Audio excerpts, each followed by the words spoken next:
ओम शांति। आज की तारीख है 25 फरवरी 2022। आज बाप दादा के महावाक्य हैं, मीठे बच्चे, कदम कदम पर बाप की श्रीमत पर चलना, बाप की शिक्षाओं को धारण करना, यही अपने ऊपर कृपा करना है। प्रश्न है, बच्चू बादशाह और पीरू वजीर दोनों इस समय हरेक के अंग संग हैं, कैसे? उत्तर, बच्चू बादशाह है काम विकार और पीरू वजीर है क्रोध। दोनों का आपस में बहुत गहरा संबंध है। सभी मनुष्य इस समय इन दो के वशीभूत हैं। अगर कोई बाप का बच्चा कहलाकर फिर काम या क्रोध के वशीभूत होता है तो बाप का निंदक बन जाता है। निंदक बच्चे अपनी तकदीर को लकीर लगाते हैं। बाप कहते, मीठे बच्चे, इन दुश्मनों को जीतो। क्रोध के लिए तो कहा जाता, जहाँ क्रोध है वहाँ पानी के मटके भी सूख जाते हैं। गीत है, बचपन के दिन भुला न देना। ओम शांति। बच्चे जानते हैं कि सभा में कौन आया। बाप और दादा इकट्ठे। अगर साकारी होता तो बाप अलग, दादा अलग होना चाहिए। यह है वंडरफुल निशानी। कौन आया? बच्चों की बुद्धि कहती है शिव बाबा आया। स्वर्ग का रचयिता एक ही बाप होता है, दो नहीं। हाँ, मददगार जरूर मिलते हैं। बाप और बच्चे दोनों से काम चलता है। बलिहारी बाप की सो बलिहारी बच्चों की। यह दादा भी बच्चा हो गया ना। यहाँ तुम क्लास में आते हो। सभा अक्षर भी कॉमन है। सभाएं तो बहुत होती हैं। यह है भगवान की पाठशाला। सब तरफ देखा जाता है कि बरोबर यह नॉलेज सुनकर धारण कर रहे हैं। इनका मुखड़ा प्रफुल्लित हो रहा है। सुनते सुनते खुशी का पारा चढ़ता है। हद के बाप टीचर गुरु भी होते हैं। यह है बेहद का बाप टीचर। वह आज तुमको पढ़ा रहे हैं तो कितना खुशी का पारा चढ़ना चाहिए। बच्चे भी ढेर हैं। शिव भगवानुवाच व शिवाचार्य भी कह सकते हैं। वह है ज्ञान का सागर। शिवाचार्य के बाद फिर शंकराचार्य आते हैं। संन्यास भी दो प्रकार का है। यह है सतो प्रधान, देवी देवता बनने के लिए संन्यास। सहज योग है। तुम जानते हो बाप इस दादा के तन में आया हुआ है, इसलिए बाप दादा कहना पड़े। ग्रैंड चिल्ड्रन होते हैं ना, वह तो साकार फादर ही ग्रैंडफादर, ग्रेट ग्रैंडफादर बनते हैं। यहाँ है निराकार ग्रैंडफादर। बाबा इसमें प्रवेश कर तुमको सुनाते हैं। जो ब्राह्मण कुल के बने हैं वह ईश्वरीय संतान ठहरे। कहते हैं, हे परमपिता परमात्मा, हम आपके थे, फिर 84 जन्म का पार्ट बजाया। कितनी सहज बात है। लौकिक में भी बाप को 5-7 बच्चे होते हैं तो उनमें से 1-2 कपूत निकल पड़ते हैं। इस बाप के कितने बच्चे हैं तो कितने कपूत और सपूत होंगे। कोई में काम की, कोई में क्रोध की प्रवेशता होगी। घर में किसी एक को भी क्रोध होता है तो लड़ाई हो जाती है। क्रोधी घर को बड़ा दुखी कर देता है। यहाँ भी कोई में क्रोध का भूत है तो शिव बाबा का निंदक ठहराना। बाप का नाम बदनाम कर देते हैं, अर्थात अपनी तकदीर को लकीर लगा देते हैं। क्रोध बहुत बड़ा भारी दुश्मन है। जहाँ क्रोध कलह कलेश होती है उनको नर्क कहा जाता है। कहते हैं, क्रोध के घर के मटके का पानी भी सुखा देता है। तो बाप समझाते हैं, जिनमें क्रोध है उनकी श्रीमत मिलती है। उनको श्रीमत मिलती है कि क्रोध से किसको दुखी मत करो, नहीं तो तकदीर में लकीर लग जाएगी, पद भ्रष्ट हो जाएगा। ईश्वरीय संतान के बदले आसुरी संतान बन जाएंगे। यहाँ तो लिखा ही जाता है, DT sovereignty is your god fatherly birthright. तुम्हारा हक है सतयुग का पूरा वर्षा लेने का। पूरा वर्षा ले लक्ष्मी नारायण बनना है। अगर कोई स्वर्ग में प्रजा में भी आए तो भी अहो भाग्य, अहो सौभाग्य। आएगा तो सही ना। धीरे धीरे स्थापना होती जाती है, फिर उनसे प्रतिज्ञा कराई जाती है, कंगन बांधो, कोई छिपा तो रह नहीं सकेगा। अभी तुम ब्राह्मण हो, ईश्वरीय संतान। बाबा पूछते हैं तुम्हारा कुल बड़ा या देवी कुल बड़ा, ऊंचा कौन सा है? ब्राह्मणों का। हम देवताओं को भी इतना ऊंच नहीं कह सकते। ब्राह्मण हैं ईश्वरीय कुल के, यह भारत को स्वर्ग बनाते हैं। ब्राह्मणों को चोटी कहेंगे। वास्तव में शिव का मंदिर बनाना ही चाहिए ऊंची पहाड़ी पर, परंतु आजकल कोई जा नहीं सकते तो शहर में बना देते हैं। ऊंचे ते ऊंचा है शिव बाबा, तो उनका मंदिर भी ऊंची चोटी पर होना चाहिए। अब देखो दुनिया का क्या हाल हो गया है। सबकी बर्बादी हो गई है। बाप आकर सबको आबाद करते हैं। संगम पर तुम सब आबाद होते हो। पूरे 63 जन्म नरकवासी बने। एक्यूरेट हिसाब है। 21 जन्म तुमने स्वर्ग में राज्य किया, फिर 63 जन्म गिरते आते हो। कलाएं कमती होती जाती है। अभी कोई कला नहीं रही है, धूल में पड़े हैं। कहावत है ना, 100 करे श्रृंगार, यह भी अभी के लिए कहावत है। बाबा कहते हैं मैं तुमको श्रृंगार करता हूँ कि ऐसा लक्ष्मी नारायण बनो, फिर विकार मिट्टी में गिरा देते हैं। क्रोध की धूल तंग करती रहती है। क्रोधी बहुत होते हैं, हिंसा भी क्रोध है ना। क्रोध के बिगर चढ़ाई कर ना सके। प्रॉपर्टी का हिस्सा ना मिला, गुस्सा लगा तो भाई को भी मार देते हैं। यह लड़ाई क्रोध से शुरू होती है। बाप समझाते हैं लाडले बच्चे क्रोध नहीं करो, नहीं तो तकदीर को लकीर लग जाएगी, और जो साथी होंगे उनकी तकदीर को भी लकीर लग जाएगी। क्रोध में आकर कहते तुम अगर हमारे घर में आए तो मार डालूंगा। अभी बाप तुम माताओं को आगे रखते हैं। तुम जानते हो हम शिव शक्तियाँ कल्प कल्प बनती हैं। शिव बाबा आकर हमको अपना बनाते हैं। तुम बच्चे ना हो तो अकेला शिव बाबा भी क्या करेगा। तुम शिव शक्तियाँ भारत में मशहूर हो। अपना यादगार मंदिर ना देखा हो तो आबू में देखो, हूबहू तुम्हारा यादगार है। हाथी पर सवारी करने वालों का भी चित्र है। वंडर है जो तुम्हारा भी निवास यहाँ आकर हुआ है। शिव जयंती मनाते हैं तो जरूर आया होगा ना। कब और कैसे आया मालूम है?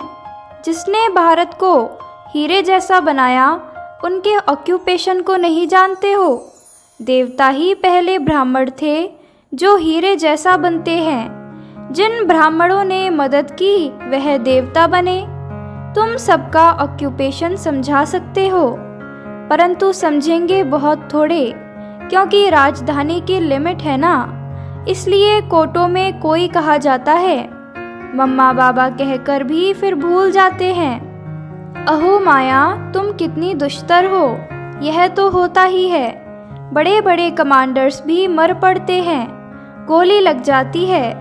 सिपाही तो ढेर मरते हैं। जब बड़े बड़े मरते हैं तो हाहाकार हो जाता है। शिव शक्ति सेना में फलाने को माया ने मार डाला, यह फिर भी होना ही है। प्यादा मर जाए उनका इतना ख्याल नहीं। महारथी के लिए सब कहेंगे हाय माया ने इनको मार डाला।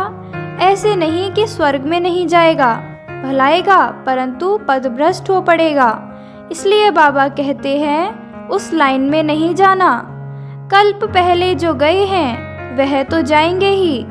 समाचार लिखते हैं फलाना 4 वर्ष से रेगुलर आता था, फिर माया ने पकड़ लिया है। जैसे मक्खी मरती है तो चींटियां उसे एकदम खाकर खलास कर देती हैं। माया के 5 भूत उनकी सत्यानाश कर देते हैं। अब तुम बच्चे सबका ऑक्यूपेशन जानते हो।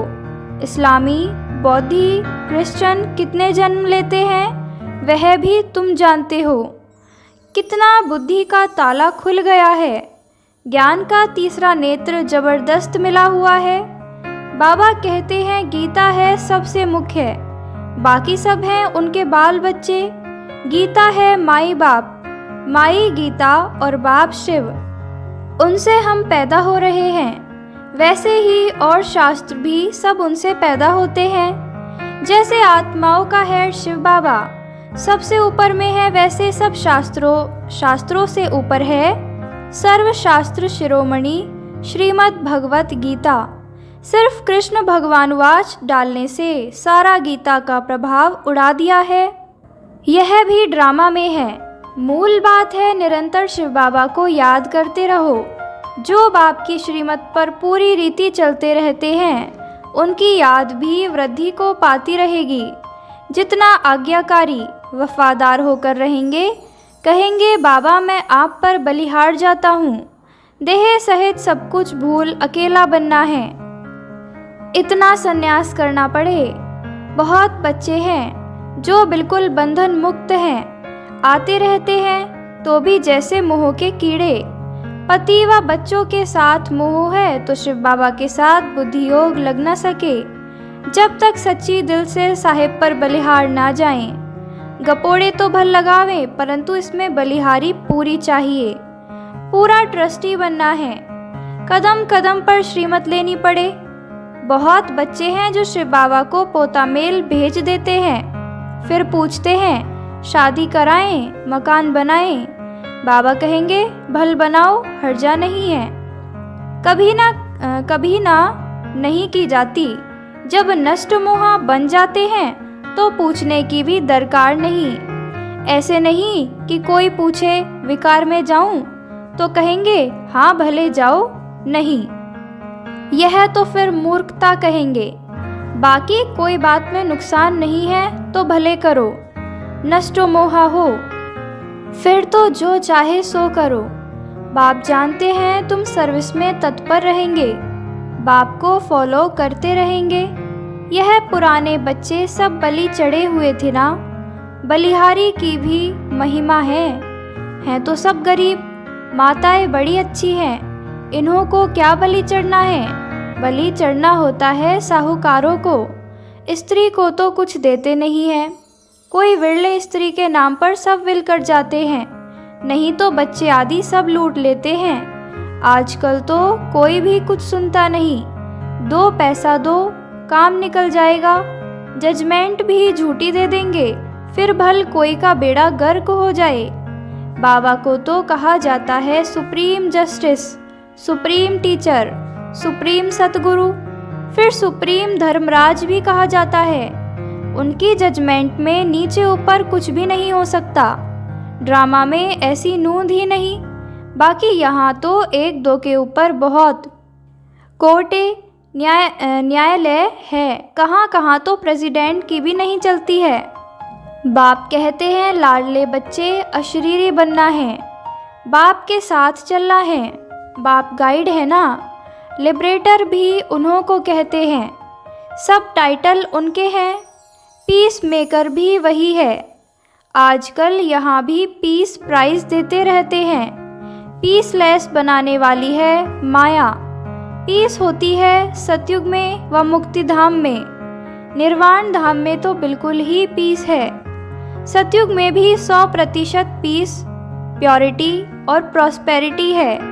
नाम ही है सुखधाम। दुखधाम में पीस कहाँ से आई।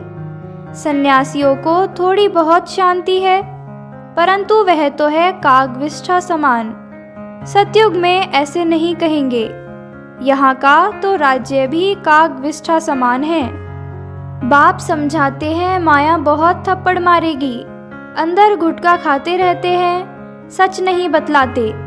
अविनाशी सर्जन के आगे तो बतलाना पड़े ना, नहीं तो पाप बढ़ते जाएंगे। फिर बड़ी सजा है, सच नहीं बोलते। अच्छा आगे तो पाप नहीं करे ना, बदनामी करने की सजा बहुत भारी है। बाप आए हैं स्वर्ग का मालिक बनाने, इसमें जो विघ्न डालते हैं वह सजा लायक बन पड़ते हैं। असुर विघ्न डालते हैं, तुम बच्चों को तो डालना नहीं चाहिए। इसमें ही तुम बच्चों का कल्याण है। क्रोधी का मुंह देखना भी पाप हो जाता है। हियर नो इविल, क्रोधी का मुंह भी नहीं देखना चाहिए। लोभ मोह भी कम नहीं है। बच्चू बादशाह है काम, पीरू वजीर है क्रोध। यह दोनों बड़े डाकू हैं। क्रोध बड़ा गंदा डाकू है। सपूत बच्चे वह हैं जो बाप से पूरा वर्षा लेकर नाम वाला करते हैं। यह बाबा कहते कि बच्चियां हमसे होशियार हैं। शिव बाबा से तो होशियार कोई हो ना सके। बाप ही बच्चों को सिर पर चढ़ाते हैं। बेहद के बाप दादा को भी बच्चों के लिए रिगार्ड प्यार है। चाहते हैं हर एक बच्चा अपना राज्य भाग्य ले, सदा सुखी बने। बाप तो कहेंगे बच्चे जीते रहो, आयुष्मान भव। बाप जो शिक्षा देते हैं वह धारण करने की अपने ऊपर कृपा करो। श्रीमत पर नहीं चलेंगे तो तकदीर को लकीर लगाएंगे। तुम जानते हो शिव बाबा परम धाम से आए हैं स्वर्ग का वर्षा देने लिए। फिर जितना जो पुरुषार्थ करेगा, जितना अपने ऊपर कृपा करेंगे, उतना अपने को ऊंचा बनाएंगे। विकार में गया तो दीपक बुझ जाएगा, फिर ज्ञान घृत धारण नहीं होगा। अच्छा, मीठे मीठे सिकिलदे बच्चों प्रति मात पिता बाप दादा का याद प्यार और गुड मॉर्निंग। रूहानी बाप की रूहानी बच्चों को नमस्ते। हम रूहानी बच्चों की रूहानी मात पिता बाप दादा को याद प्यार, गुड मॉर्निंग और नमस्ते नमस्ते नमस्ते। धारणा के लिए मुख्य सार है।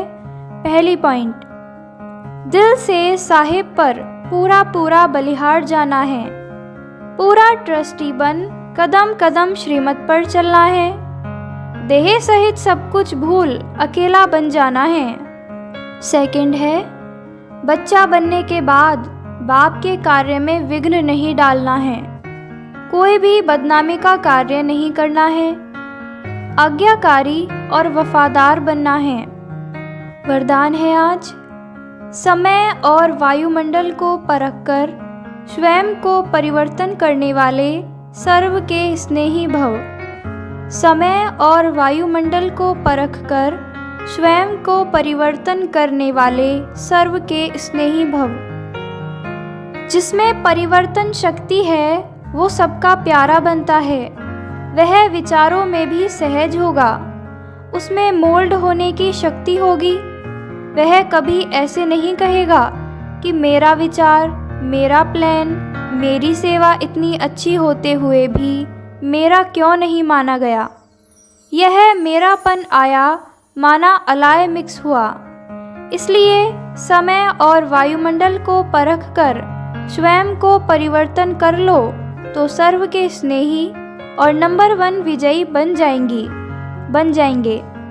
स्लोगन है, समस्याओं को मिटाने वाले बनो, समस्या स्वरूप नहीं। समस्याओं को मिटाने वाले बनो, समस्या स्वरूप नहीं। अच्छा, ओम शांति।